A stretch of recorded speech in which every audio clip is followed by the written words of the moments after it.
لا في طاقة ولا في حيل، دوره ماشي للأسف، لا علاج نافع ولا تعب بيروح. الحرارة ما بتنزلش والكحة ما بتروحش، والجارة بتسلم الجارة، والأولاد لفة وبيرجع مرة تانية. بمكونات بكل بيت حضرت لكم هالمشروبات، وأهم مكون معانا حيجلي لكم السدرجلي. معلومات جدا مهمة رح أحكي لكم إياها خلال الفيديو.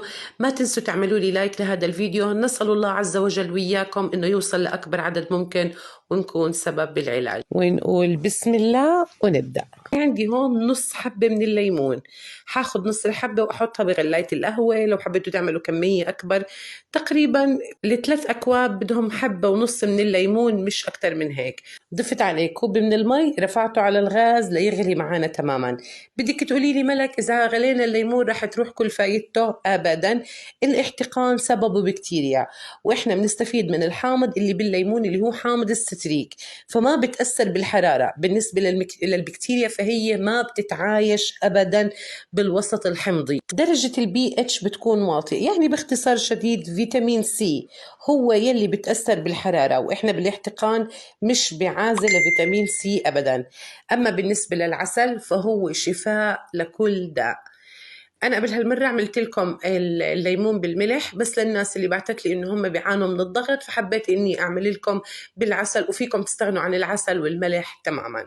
نيجي لتاني مشروب معانا، وهو للناس اللي بتعاني من نزلات البرد والسعال الشديد، فهذا المشروب لإلكم. عندي هون كوب من الحليب، مش كتير بتفرق إذا كان خالي الدسم أو كامل الدسم. حرفعه على الغاز ليغلي معانا تماما. هالمشروب يعتبر مضاد للفيروسات والبكتيريا، بيعطيكي راحة فورية من التهاب الحلق ونزلات البرد. كمان هو مسكن جيد للأوجاع، وخاصة للناس اللي بتعاني من آلام الظهر والفقرات والمفاصل، فهو مشروب كتير كتير رائع.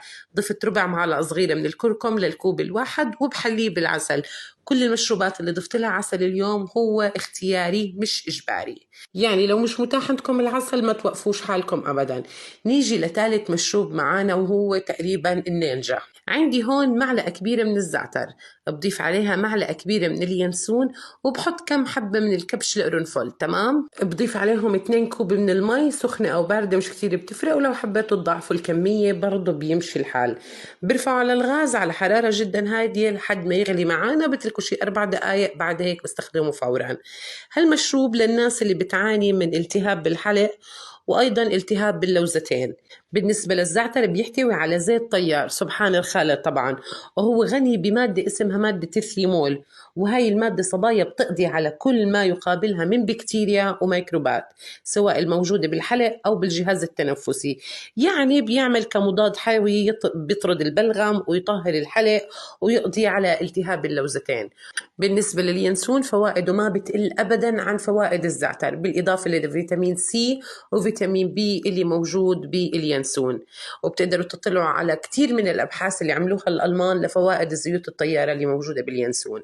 وأكيد طبعا بتقدروا تحلوه كيف ما بتحبوه. ونيجي لتاني مشروب معانا بوصفة اليوم. بالنسبة للناس اللي بتعاني من إنفلونزا وسعال حاد فهذا المشروب لإلكم. عندي هون كوبين من المي السخنة، بضيف عليهم معلقة كبيرة من الزعتر، بنقعه ما يقارب 10 دقايق، بعد هيك بصفيه كيف ما عم بتشوفوا معي. رح ضيف عليه شرحة من الليمون وبحليه بالعسل إن وجد، ولو مش موجود العسل ضيفوا سكر، ما في أي مشاكل.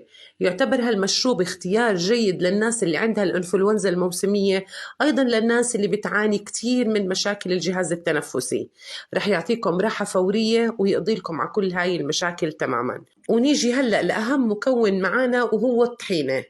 بالفيديو اللي قبل نزلت لكم برضه من خلاله الطحينة، ومن كتر ما اجاني عليه تعليقات واجاني عليه رسائل على الخاص مش عارفين شو يعني الطحينة.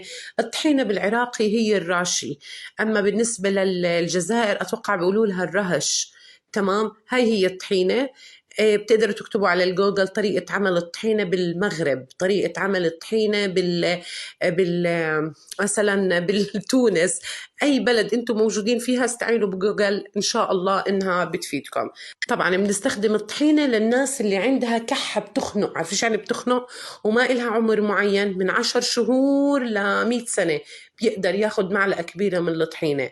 للناس اللي عندها التهاب بالقصبات الهوائية وبتعمل له على طول أحة مزمنة، ما عليكم إلا الطحينة سحرية، لازم تاخدوها وتعتمدوها. طبعا أكيد كلكم بتعرفوا قديش الطحينة غنية بزيت السيرج اللي بيجلي لكم السدرجلي، وإن شاء الله ألف هنا وشفاء. صبايا لو حاسين إنه أنتوا استفدتوا كثير من هذا الفيديو أو من هاي المشروبات، بتمنى ما تنسوني من الدعاء. كنت معكم ملك عبد العال، اتضلوا بألف خير وباي باي.